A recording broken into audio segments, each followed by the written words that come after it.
My guest today has already been the Prime Minister of Pakistan twice, and now as Benazir Bhutto gets set to make a dramatic return to her homeland after 8 years, many believe that she will occupy that seat possibly for a historic third time. Either way, as Benazir Bhutto packs her bags and ends her exile to go home, it will be another distinctive chapter in Pakistan's turbulent and volatile history. Benazir Bhutto, thank you very much for speaking to NDTV. Let me ask you the obvious question.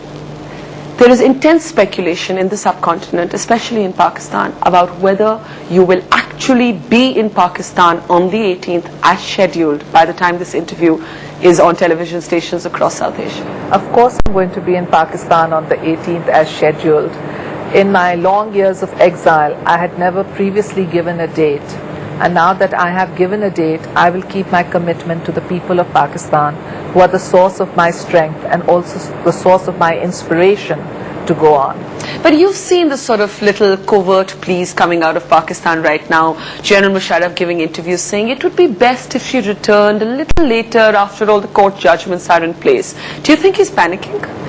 Well, I can't answer for General Musharraf, but certainly I have seen the statements from the President, the Prime Minister, the Chief Ministers, all trying to either persuade me not to come or intimidate me into not coming, and I'm not going to be intimidated. I've made my decision and I'm returning for better or for worse. Why do you think it is that they want to postpone your return? I think they want to postpone my return because they fear that the mass support the People's Party will generate will sweep aside the artificial structures that were put into place by the intelligence agencies. So they're scared of you? Well, perhaps they don't want to face the people in the court of the people. They have done their politics from the shoulders of the military, and my party's effort is to take the country towards democracy. And if we move towards democracy, then the anti-people forces are certainly going to lose. So maybe they are scared. I noticed you draw a distinction between the ruling party and General Pervez Musharraf. The sense, though, in Pakistan, if you just open the newspapers, and I'm sure you followed the news there, is Pervez Musharraf has struck some sort of compromise with you, but now he's scared of actually taking the genie out of the bottle. He's scared of what he may unleash when you go back. See, the way I look at things, there are people in place, and we are all stakeholders for different reasons. What I've tried to do is put together the players who are already in the field to move the country towards democracy. And so General Musharraf and I have been holding negotiations for making this transition to democracy. I think General Musharraf has shown a degree of flexibility at critical moments of his political life. For example, after 9/11, Islamabad changed its policy on the Taliban.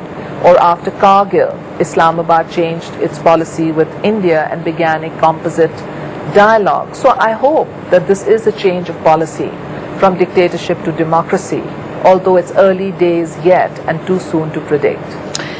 You know what your critics are saying in Pakistan. Some of them were supporters of yours, never believed that you would do a deal, as they say, with Pervez Musharraf.